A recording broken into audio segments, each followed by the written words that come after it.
को आपको ये शुभ अवसर मिल रहा है। ललिता वर्मा जी लखीमपुर से, राधा सिंह जी हरदोई से, सुश्री नीता पटेल जी हरदोई से, श्री शिव कुमार जी लखनऊ से,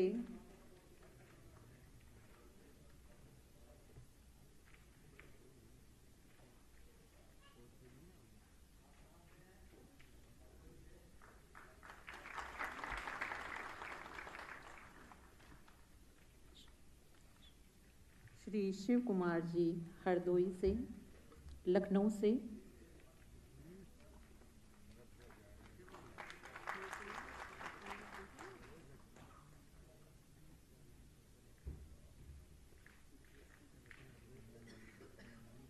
सभी को बहुत बहुत शुभकामनाएं हैं।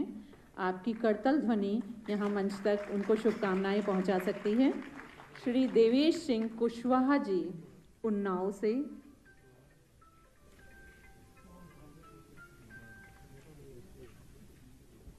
श्री देवेश सिंह कुशवाहा उन्नाव से,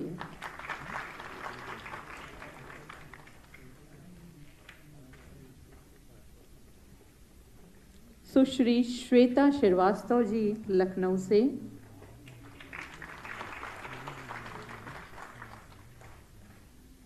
श्री विपिन कुमार यादव जी सीतापुर से,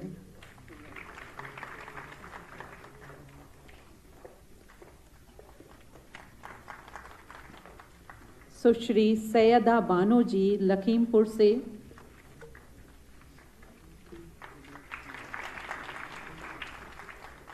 श्री संदीप कुमार दुबे जी उन्नाव से,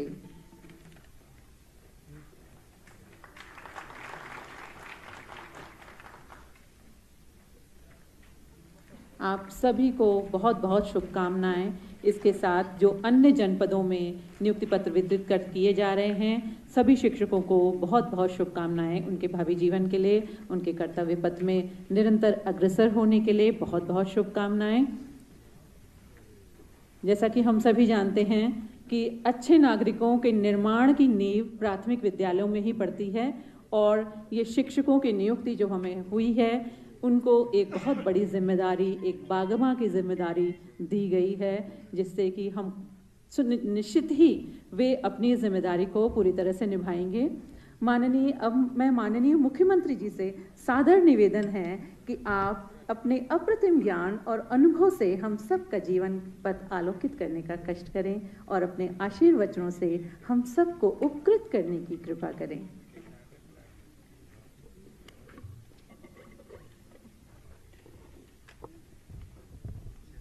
बेसिक शिक्षा परिषद के 69,000 शिक्षकों की भर्ती प्रक्रिया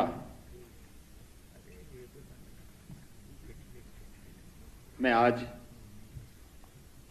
जो शेष 6,696 शिक्षकों की नियुक्ति का ये समारोह है। इस समारोह में मेरे साथ यहाँ पर उपस्थित मेरे वरिष्ठ सहयोगी उप मुख्यमंत्री डॉक्टर दिनेश शर्मा जी, बेसिक शिक्षा विभाग के मंत्री डॉक्टर सतीश चंद्र द्विवेदी जी,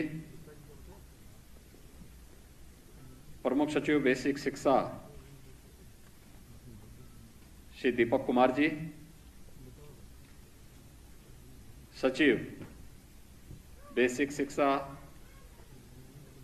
श्रीमती अनामिका सिंह जी, महानिदेशक बेसिक शिक्षा श्री विजय किरण आनंद जी, बेसिक शिक्षा परिषद से जुड़े हुए सभी अधिकारीगण, प्रदेश के विभिन्न जनपदों में उपस्थित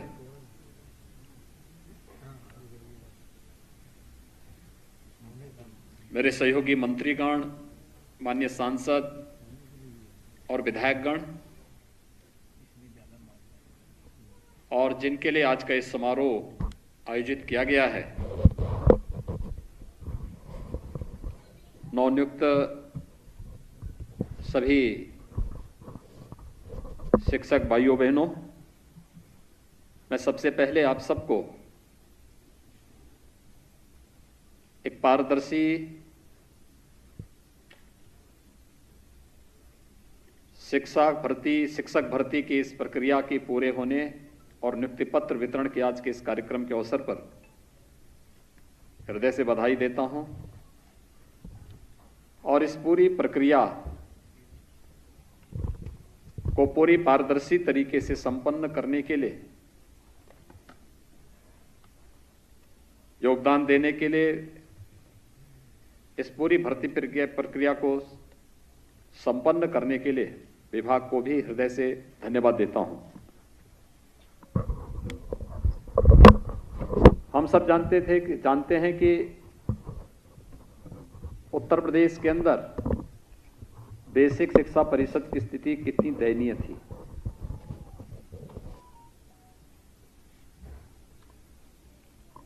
एक 1,35,000 से अधिक बेसिक शिक्षा परिषद के विद्यालय पूरे प्रदेश में थे, लेकिन उन विद्यालयों की स्थिति अत्यंत दयनीय थी। भवन जर्जर थे, भवन हैं तो शिक्षक नहीं है, शिक्षक हैं तो छात्र नहीं है,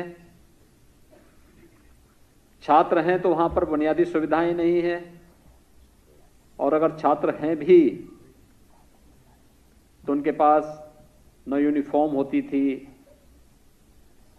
नंगे पैर गांव के बच्चों को स्कूल जाना पड़ता था। पूरा विभाग ट्रांसफर पोस्टिंग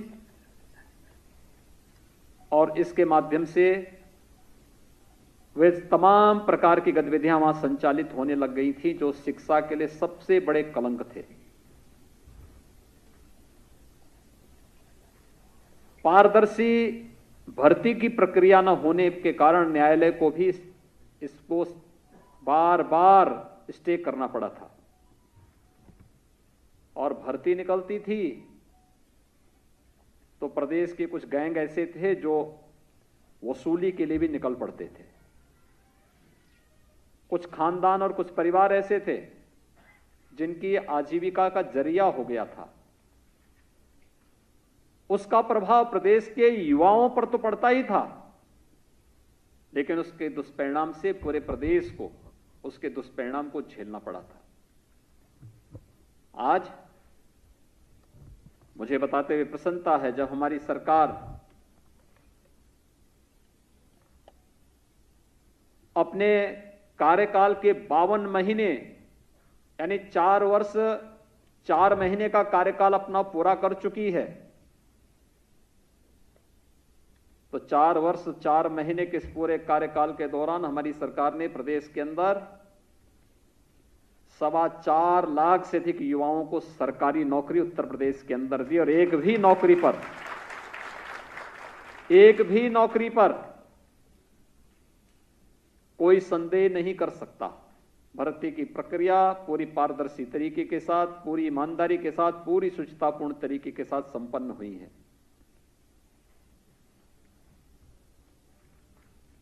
ईमानदारी और शुचितापूर्ण तरीके से भर्ती की प्रक्रिया का संपन्न होना आप जैसे युवाओं को भी अपने लक्ष्य को प्राप्त करने में मददगार साबित हुआ है। आज वही कारण है कि बुरा उन लोगों को लगेगा जिन लोगों की अवैध कमाई का जरिया बंद हो गया है। कोई भर्ती निकलती थी, वे झोला लेकर के निकल पड़ते थे वसूली में, लेकिन आज उन्हें मालूम है कि झोला लेके निकलेंगे तो हमारी एजेंसियां भी उसके लिए सतर्क हैं, और हमने जेलें भी खाली करवाई हैं, काफी इसीलिए खाली करवाई हैं जिससे ऐसे लोगों को जो प्रदेश के नौजवानों के साथ खिलवाड़ करते थे, भर्ती की प्रक्रिया को कलंकित करते थे, उन सब के खिलाफ कठोरतापूर्वक कार्रवाई की गई और परिणाम सामने है। आज हम बड़ी से बड़ी परीक्षाएं भी संपन्न कराते हैं, तिनका भी नहीं होता। अभी हम एक परीक्षा कराने जा रहे हैं, आपको मालूम है उसमें कितने एप्लीकेंट हैं? उसमें आवेदकों की संख्या है 30 लाख। देश की सबसे बड़ी परीक्षा होने जा रही है और आप देखेंगे कहीं तिनका नहीं हिलेगा, पूरे ईमानदारी के साथ। और पहले से इस बारे में कह रखा है हमने, इसीलिए टीईटी को भी यह व्यवस्था बनाई है कि अब 5 साल के लिए नहीं बल्कि आजीवन होगा। जो एक बार टीईटी पास करेगा तो उसकी मान्यता आजीवन रहेगी। सरकारी व्यवस्था में, निजी क्षेत्र में या स्वयं के अपने संस्थान को संचालित करने के लिए उसकी योग्यता पर हम प्रश्न क्यों खड़ा करेंगे? और ये प्रक्रिया निरंतर आगे बढ़ रही है। लेकिन जिनको ये पारदर्शी व्यवस्था अच्छी नहीं लग रही, वे लोग कुछ तो करेंगे, कुछ तो बोलेंगे और उनका कुछ बोलने के बाद वे लोग फिर कहीं ना कहीं, क्योंकि वो चाहते ही नहीं कि कुछ अच्छा हो, ईमानदार प्रयास हो, व्यवस्था पारदर्शी बने, योग्यता के अनुसार लोगों को अवसर मिले, आरक्षण के नियमों का पालन हो। वह एक गैंग नहीं चाहता था, लेकिन जब सरकार ने इसको लागू किया तो उनको बुरा लगना स्वाभाविक है। ठीक कहा बेसिक शिक्षा मंत्री ने कि चोर की दाढ़ी में तिनका। वह हम लोगों ने तो एक ही बात कही कि जो युवाओं के भविष्य के साथ खिलवाड़ करेगा वो तय कर लें कि उनको खिलवाड़ करना है और खिलवाड़ करके अपनी प्रॉपर्टी को जब्त करवाना है कि पारदर्शी ईमानदार प्रक्रिया को आगे बढ़ाने के लिए योगदान देना है। क्योंकि इस पर प्रदेश की पूरी व्यवस्था टिकी हुई है। याद करिए, बेसिक शिक्षा परिषद का हमारा वार्षिक बजट है 53,000 करोड़ रुपए से अधिक का। याद करिए, 53,000 करोड़ रुपए से अधिक राशि हम केवल बेसिक शिक्षा परिषद पे खर्च करते हैं। इतनी बड़ी धनराशि एक वर्ष में खर्च होती है तो आखिर उसका लाभ प्रदेशवासियों को मिलना चाहिए कि नहीं मिलना चाहिए? प्रदेश की 24 करोड़ जनता को उसका लाभ मिलना चाहिए कि नहीं मिलना चाहिए? और ये लाभ इस रूप में मिलना चाहिए कि हमारे बेसिक शिक्षा परिषद के स्कूल भी किसी पब्लिक स्कूल और किसी कॉन्वेंट स्कूल का मुकाबला करते हुए दिखाई दें। और यह महत्तर जिम्मेदारी आपके ऊपर है। जो लोग ये चाहते थे अपने बच्चों को तो स्वयं या स्वयं भी, कोई ऑस्ट्रेलिया भेजता था, कोई इंग्लैंड भेजता है, कोई और जगह भेजता है, लेकिन गरीब का बच्चा ना पढ़ पाए इसलिए वे सभी स्कूल जर्जर करके छोड़ दिए थे। 1,35,000 विद्यालय बेसिक शिक्षा परिषद के जर्जर हैं, कोई पुरसा हाल नहीं। आखिर सरकार 2017 के पहले भी तो रही होंगी। क्या कर रहे थे लोग? बजट वही खर्च होता था, पैसा खर्च होता था, वेतन भी निकलता था, भवन के नाम पे भी पैसा जाता था, लेकिन विद्यालय जर्जर हैं। भवनों में बड़े बड़े पेड़ उगे हुए हैं, वो पीपल का पेड़ और बरगद का पेड़ कहीं जमीन पे नहीं दिखता था, विद्यालय के भवनों पे जरूर दिखाई देते थे। लेकिन ऑपरेशन कायाकल्प मार्च 2017 में हम लोगों ने ऑपरेशन कायाकल्प प्रारंभ किया था। हर एक विद्यालय के लिए सभी जनप्रतिनिधियों का आह्वान किया गया। पुरातन छात्र परिषद का गठन करके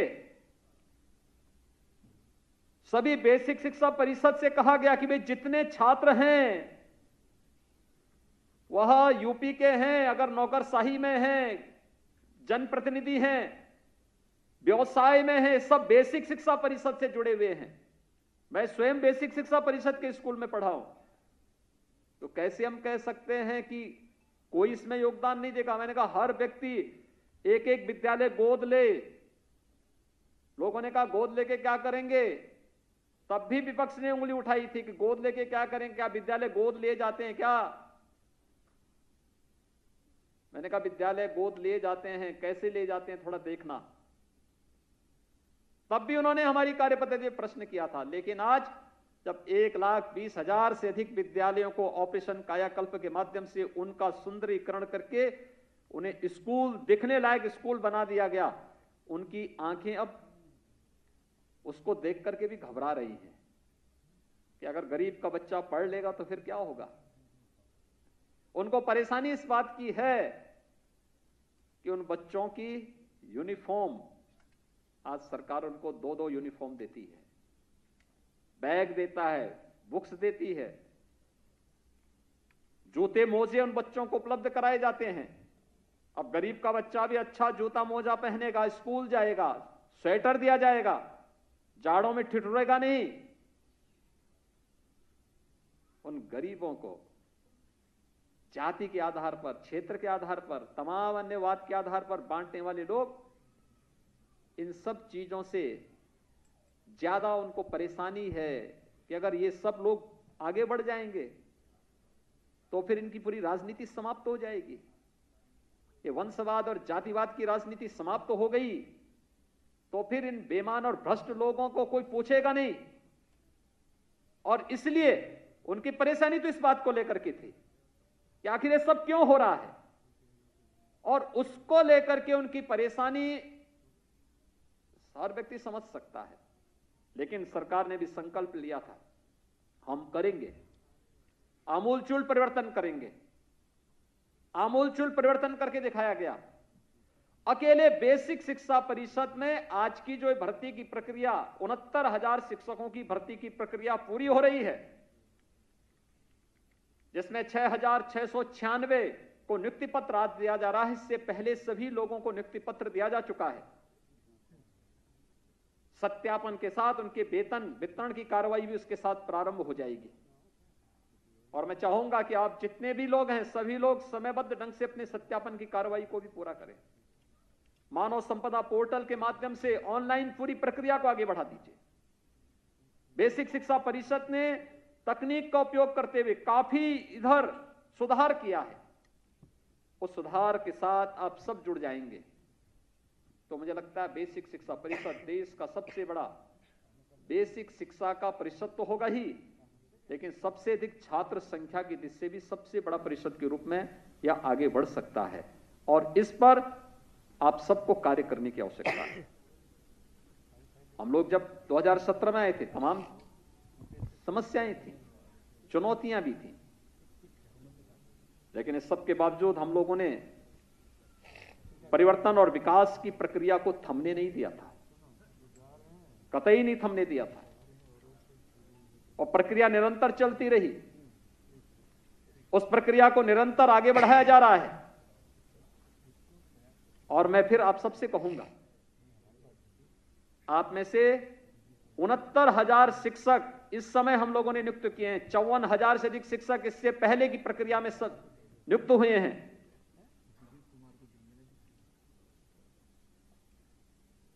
पिछले 15-16 महीनों का जो समय है पूरे देश और दुनिया के लिए अत्यंत संकटग्रस्त रहा है। बेसिक शिक्षा परिषद में या माध्यमिक शिक्षा परिषद में बच्चों को फिजिकली क्लासरूम में बुलाने में कठिनाई हो रही है। ऑनलाइन की प्रक्रिया के साथ जोड़ने का एक प्रयास तो हुआ, लेकिन उसमें भी अपनी समस्याएं हैं। हम सबको इन्हीं के बीच से कोई रास्ता निकालना होगा।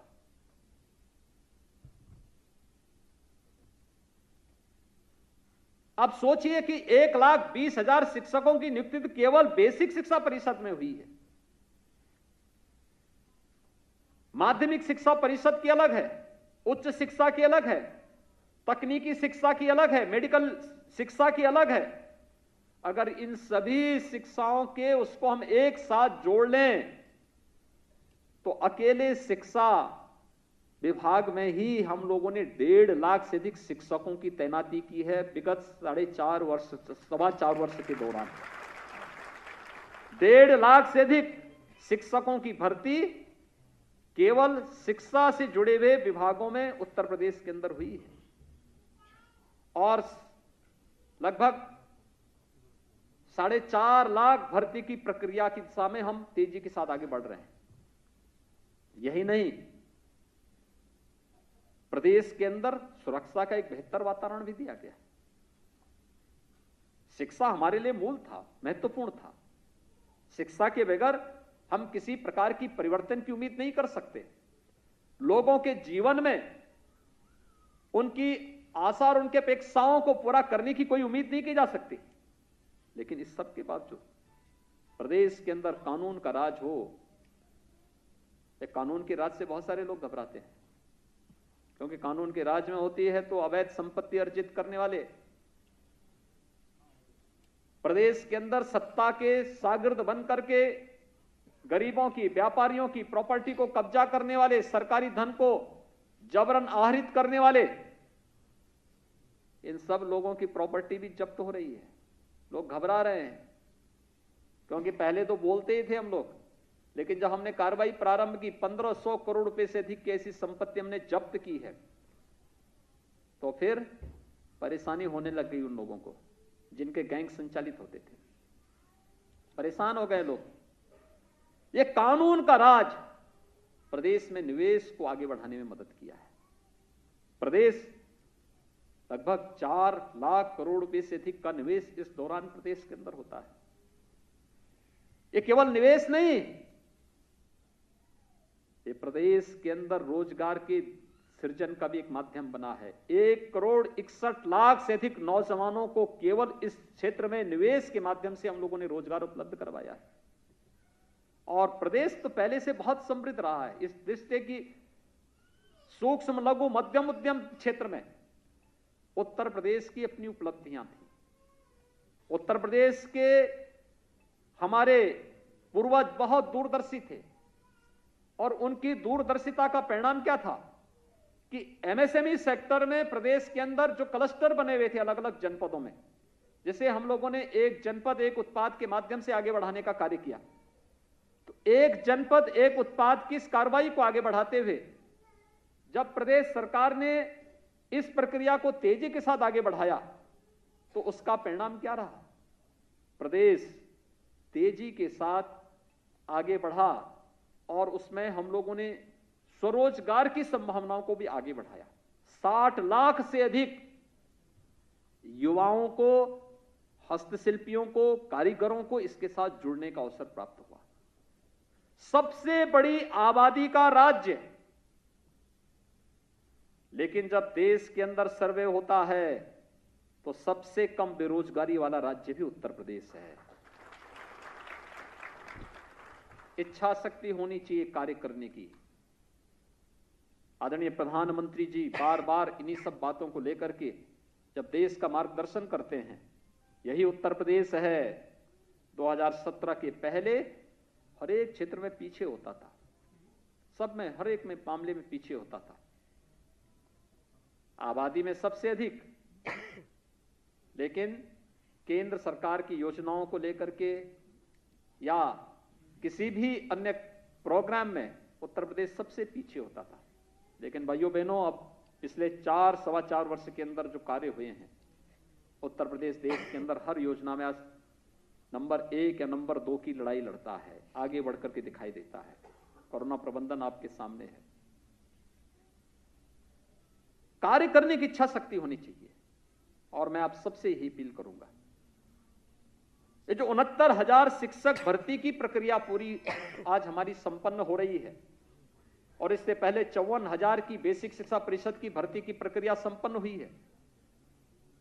आप सबके बेसिक शिक्षा परिषद के स्कूलों में जाने के बाद हमारे पास छात्र शिक्षक का जो अनुपात है, इसको और बेहतर करने में मदद मिलेगी।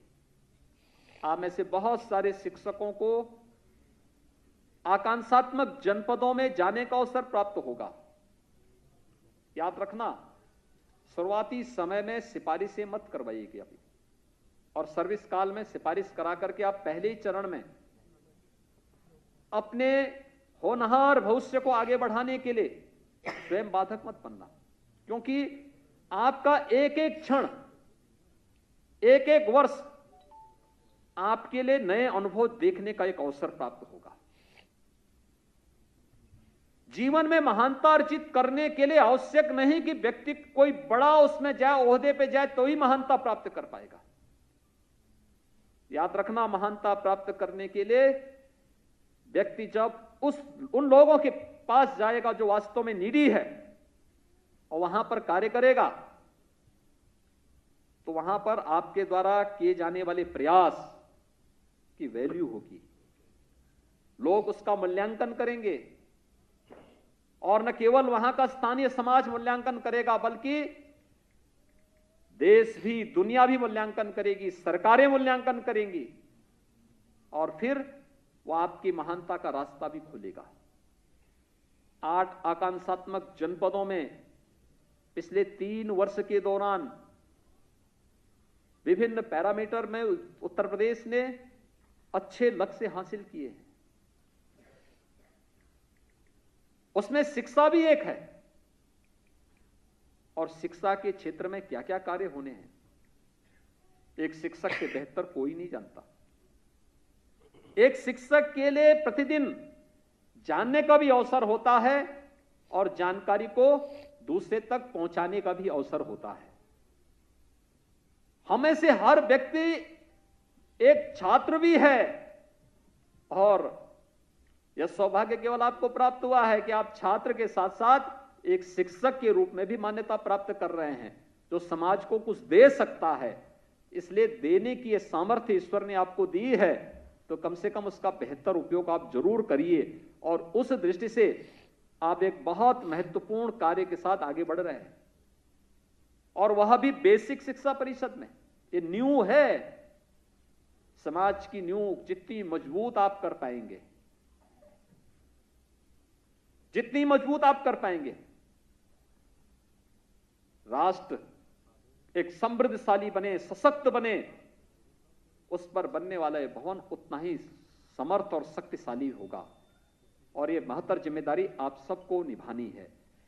उस जिम्मेदारी के लिए आपका आह्वान करते हुए आपसे मैं एक ही अपील करूंगा कि अगर एक ईमानदारी पूर्ण तरीके से पारदर्शी और सुचितापूर्ण भर्ती की प्रक्रिया का पाठ बने हैं, किसी को भी सिफारिश नहीं करानी पड़ी होगी, किसी से नहीं, सिफारिश की कोई आवश्यकता ही नहीं।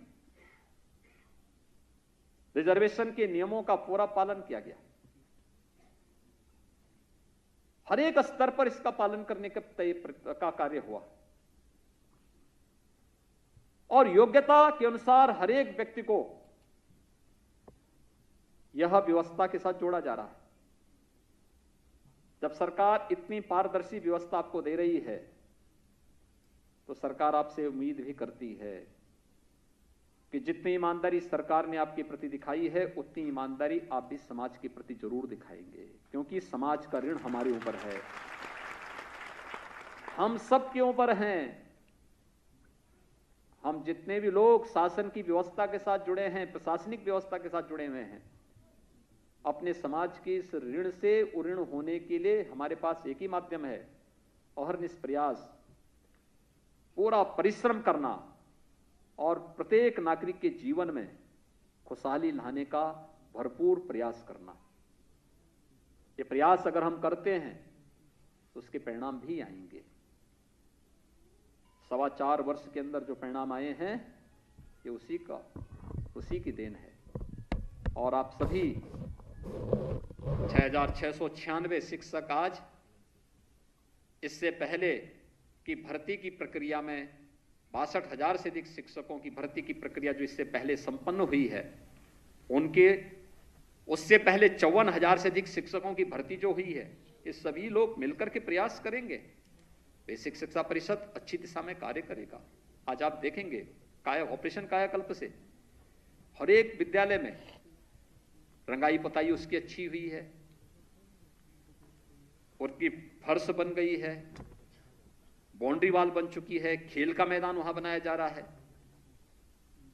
कुछ विद्यालयों में ओपन जिम भी बनाए गए हैं, बालक और बालिकाओं के लिए अलग अलग टॉयलेट बनाए जा चुके हैं, पेयजल की व्यवस्था लगभग 85 से 90% विद्यालयों में पाइप पेयजल स्कीम लागू की जा चुकी है। यह सरकार ने प्रयास किया है। कुछ जगह स्मार्ट क्लासेस बनाए जा रहे हैं। अभी हम लोगों ने स्मार्ट क्लासेस के लिए व्यवस्था की है। CSR से, अन्य महानुभावों के सहयोग से, कुछ जगह पब्लिक ने सहयोग किया है।